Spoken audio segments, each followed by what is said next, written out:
দেখতে যেমনই সুন্দর, খেতেও মজাদার ভারী। একবার নয় বারবার চাই লেজ অমলেট কারি। এইভাবে লেজ অমলেট কারি একবার বানিয়ে দেখো বাড়িতে। একবার নয় বারবার বানাতে ইচ্ছে করবে আর বারবার বানানোর অনুরোধ আসবে। নমস্কার, আজ আবারও তোমাদের সবাইকে স্বাগত আমার চ্যানেলে নতুন একটি রেসিপির সাথে। আজকে বানাতে চলেছি লেজ অমলেট কারি। বানানো কিন্তু খুবই সোজা আর খেতে কিন্তু দারুণ মজা। তো চলো পুরো ভিডিওটি দেখতে থাকো, আশা করি তোমাদের সবার খুব ভালো লাগবে।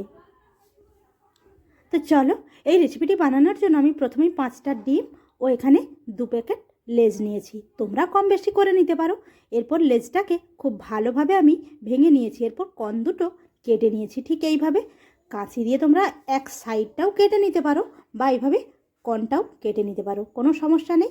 এরপর যে ডিমগুলো, সেই ডিমগুলো ফাটিয়ে ওই লেজের প্যাকেটের ভেতরে পুরে দেব।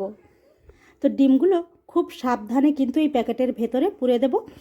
আর এটা কোনো গ্লাস বা একটা বাটির ওপর এই প্যাকেটটা মুখটা ফাঁকা করে রেখে এইভাবে ঢেলে নিলে তাহলে কিন্তু খুব সহজেই ঢেলে নেওয়া যায়।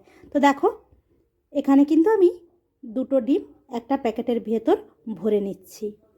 এরপর ওই প্যাকেটটাতে দিয়ে দেব পরিমাণ মতো নুন, দিয়ে খুব ভালোভাবে এই মুখটা বন্ধ করে একটু নেড়ে নেব,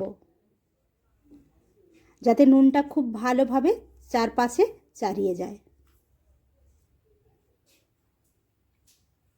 এরপর ওই মুখটা খুব ভালোভাবে জড়ো করে একটা সুতোর সাহায্যে বেঁধে নেব। তো দেখো, আমি এখানে সুতোর সাহায্যে বেঁধে নিয়েছি। তোমরা চাইলে কিন্তু এটাকে পাট করে স্টেপলার দিয়ে পিন করেও দিতে পারো, কোনো সমস্যা নেই, ওটা নিজেদের মতো করে নিতে পারো। আর একইভাবে দেখো, আবারও কিন্তু একটা প্যাকেট একইভাবে রেডি করে নিচ্ছি।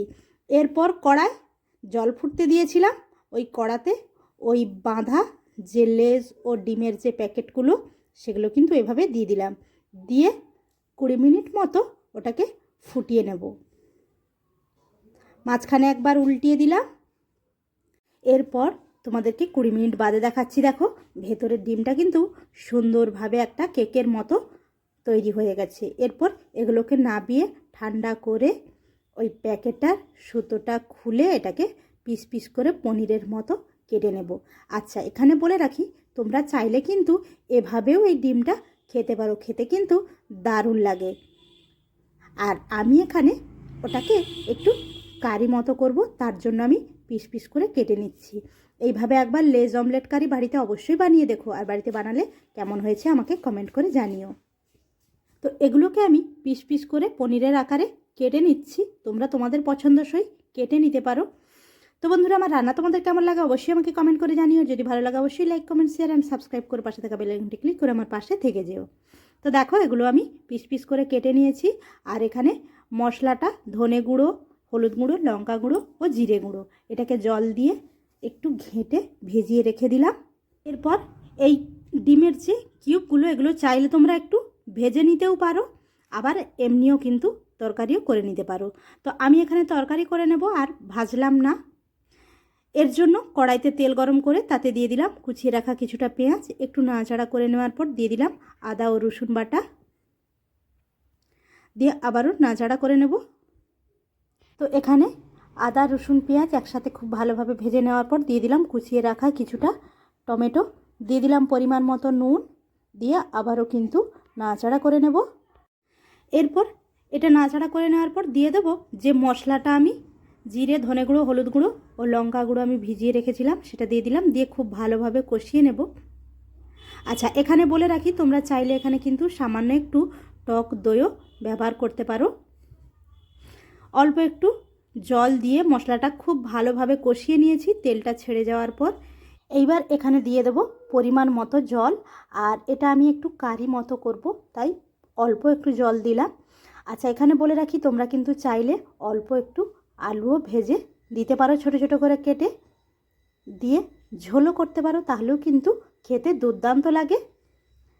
তো এরপর জলটা দেওয়ার পর দিয়ে দিলাম যে লেজ অমলেটের কিউবগুলো আমি কেটে রেখেছিলাম, সেগুলোকে দিয়ে দিলাম। দিয়ে ফুটিয়ে নিলাম। আর স্বাদ ব্যালেন্সের জন্য দিয়ে দিলাম এখানে সামান্য একটু চিনি। দিয়ে নাড়াচাড়া করে নেওয়ার পর ওপর থেকে দিয়ে দিলাম চেরা কাঁচা লঙ্কা আর অল্প একটু ধনেপাতা কুচোনো। ব্যাস তৈরি আমার লেজ অমলেট কারি। এরপর এটাকে আমি একটা প্লেটে ঢেলে ও সার্ভ করে কেটেও তোমাদেরকে দেখাচ্ছি কতটা সুন্দর হয়েছে। এটা তোমরা ভাত, রুটি, লুচি, পরোটা সব কিছুর সাথেই কিন্তু খেতে পারো, খেতে কিন্তু দুর্দান্ত লাগে। তো বন্ধুরা আর দেরি কেন, এইভাবে একবার লেজ অমলেট কারি বাড়িতে বানিয়ে ফেলো, নিজেও খাও ও পরিবারের সবাইকে খাও। আজকের মতো এই পর্যন্ত, আবারও দেখা হবে অন্য কোনো দিন অন্য কোনো রেসিপির সাথে। সবাই ভালো থেকো, সুস্থ থেকো, টাটা।